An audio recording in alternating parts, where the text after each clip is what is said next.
Constipation, gastric, piles, fistula, anal Fischer এবং কি যারা টয়লেটে অনেকক্ষণ বসে থাকতে হয়, টয়লেট করতে 30-40 মিনিট সময় লাগে, টয়লেটের সময় জোর মানে একটা চাপ প্রয়োগ করতে হয়, অনেক সময় টয়লেটের মলদার দিয়ে রক্ত বের হয়, তাদের জন্য টক্সিন আউট প্রোডাক্টটি অতুলনীয় একটা প্রোডাক্ট। এই প্রোডাক্টটা পরীক্ষিত, এটা পরীক্ষামূলক না, এটা শত শত না হাজার হাজার মানুষের উপকার হয়েছে, আপনার উপকার হবে। কনস্টিপেশন বা কোষ্ঠকাঠিন্যকে এটা সহজভাবে নেওয়ার কোনো সুযোগ নাই।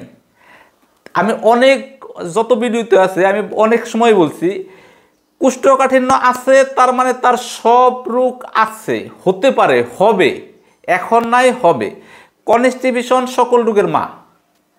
তার কারণ আমাদের শরীরে প্রতিনিয়ত টক্সিন জমা হচ্ছে এবং কি আমাদের শরীরের একক, মানব দেহের একক হলো কোষ, সেল মারা যায়, এটা মারা যাবে, এটা প্রতিনিয়ত মারা যাবে, আবার নতুন সেল জন্মাবে। এখন এই যে সেল মারা যাচ্ছে বা এটা বের হয়ে যাবে, এটা বের হওয়ার মূল রাস্তা হচ্ছে টয়লেট, প্রস্রাব, ঘাম, নাকের সর্দি, কানের খোল। সবচেয়ে বেশি বের হয় হলো আপনার টয়লেটের মাধ্যমে। টয়লেট যদি আপনার ক্লিয়ার না হয়, আপনার সকল রোগ হওয়ার সম্ভাবনা আপনার 99%। আপনি যদি খেয়াল করেন, বড় বড় যত রোগ এটা কিন্তু শুরু হয়েছে আপনার কনস্টিপেশন থেকে, হয়তো খেয়াল করেন নাই অনেকে। আপনার গ্যাস্ট্রিক, আলসার, ক্যান্সার এবং কি প্রেশার, হার্টের সমস্যা, ডায়াবেটিসের সমস্যা, বিষ ব্যথা, এর ম্যাক্সিমাম রোগের শুরু হয়েছে আপনার কনস্টিপেশন থেকে। আপনাকে প্রথমে টয়লেট ক্লিয়ার করতে হবে, এটা ক্লিয়ার করতেই হবে। কারণ যাদের টয়লেট ক্লিয়ার না তাদের জন্য, যাদের গ্যাস্ট্রিকের সমস্যা তাদের জন্য, এটা কিন্তু সায়েন্স ল্যাব থেকে পরীক্ষিত। এখানে সায়েন্স ল্যাবের একটা ল্যাব টেস্ট, এক কথা হলো ল্যাব টেস্টে পরীক্ষিত। এটার মধ্যে ক্ষতিকর কোনো কেমিক্যাল নাই এবং কি প্রিজারভেটিভও নাই। এটা সংরক্ষণের জন্য যে প্রিজারভেটিভ তাও নাই। তার কারণ এটা আমরা অনেক চেষ্টা করতেছি যে প্রোডাক্টটা ন্যাচারালি, একদম 100% ন্যাচারাল রাখার জন্য। এখানে 18টি প্রাকৃতিক উপাদান।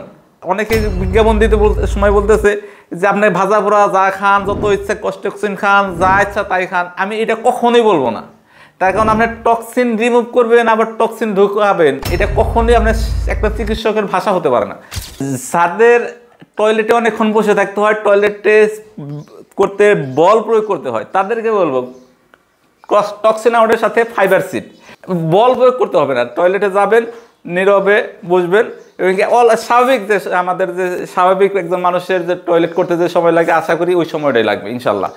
এখন যাদের গ্যাস্ট্রিকের সমস্যা নাই, যাদের অন্য কোনো সমস্যা নাই, শুধু ফাইবার সিড, এই শুধু ফাইবার সিডও কিন্তু আপনার এখানে কিন্তু ফাইবার সিডটার নামকরণই করা হয়েছে। এখানে পর্যাপ্ত পরিমাণ, এখানে যে 6টা উপাদানই কিন্তু ফাইবার। এবং কি ফাইবারের কারণে আমাদের কনস্টিপেশনের মূল সমস্যা, কয়েকটা সমস্যার মধ্যে মূল সমস্যা আমাদের খাবারের মধ্যে ফাইবার থাকে না। যখন আমাদের ফাইবার থাকে না, তো আমাদের মলই তৈরি হতেছে না, মল তৈরি না হওয়ার কারণে আমাদের যে জোর প্রয়োগ করতে হয়, তাদের জন্য ফাইবার সিড একটা অসাধারণ একটি প্রোডাক্ট। অনেকে প্রশ্ন করে এটা কি পাইলস, ফিস্টুলা ভালো হবে কিনা। এখন পাইলস বা ফিস্টুলা এদেরকে আবার যদি আমরা করি, এটা বিভিন্ন গ্রেডের হয়, গ্রেড 1, গ্রেড 2, গ্রেড 3, গ্রেড 4 পর্যন্ত হয়। যাদের গ্রেড 4 হয়ে গেছে, তাদের সবসময় ব্যথা করে, যাদের গ্যাসটা একদম সবসময় বের হয়ে থাকে, তাদের বলবো যে আপনারা শুধু এই প্রোডাক্টে ভালো হবে না। তবে যাদের টাইপ 1, টাইপ 2, যাদের মাঝে মাঝে ব্যথা করে, যাদের মাঝে মাঝে রক্ত বের হয়, মাঝে মাঝে কনস্টিপেশন বা কোষ্ঠকাঠিন্য হলে সমস্যা হয়, তাদেরকে বলবো তারা আপনারা একটু নিয়মকানুন মেনে চলেন। আমার অনেক ভিডিও আছে কনস্টিপেশন কেন হয়, কীভাবে এটা থেকে রিমুভ করবো, এই ভিডিওগুলো দেখেন। এবং কি তাদেরকে বলবো আপনারা শুধু কনস্টিপেশনকে রিমুভ করেন এবং কি লাইফস্টাইল স্বাভাবিক রাখেন। টক্সিন আউট এই প্রোডাক্টটা আপনার বাসায় রাখেন। যেদিনকে আপনার টয়লেট হয় না, আপনার প্রত্যেক দিন টয়লেট করতে হবে এবং কি টয়লেটটা স্মুথভাবে করতে হবে। আমি আবারও বলতেছি, টয়লেট অনেকে প্রশ্ন করেন দিনে কয়বার টয়লেট করব, কয়দিন পর পর।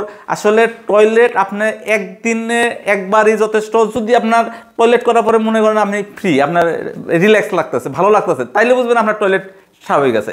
আপনি 3বার টয়লেট করছেন দিনে কিন্তু আপনার পেটের অস্বস্তি যায় নাই, তাইলে বুঝবেন আপনার পাকস্থলিতে সমস্যা আছে, আপনার কোলনে সমস্যা আছে, আপনার লিভারে সমস্যা আছে। এর জন্য আমি আবারও বলবো যে আপনারা ফাইবারযুক্ত খাবার খান। এইখানে কিছু নিয়মকানুন আছে টক্সিন আউটের প্রোডাক্টের মধ্যে, এই নিয়মকানুন উপদেশ মানার চেষ্টা করেন এবং কি ফাইবারযুক্ত খাবার খান। টক্সিন বের করতে হবে, এটাই ভাষা। যে কোনোভাবেই আপনার টক্সিনযুক্ত খাবার যত সম্ভব পারেন অ্যাভয়েড করবেন, যত সম্ভব পারবেন অ্যাভয়েড করবেন। টক্সিনযুক্ত খাবার কি? Fast food, junk food, rich food, process food, ভাজা পোড়া, এবং কি যত বেশি হাইলি প্রসেস হবে তত এটা টক্সিন হবে, যত টক্সিন হবে তত শরীরের জন্য ক্ষতিকর হবে।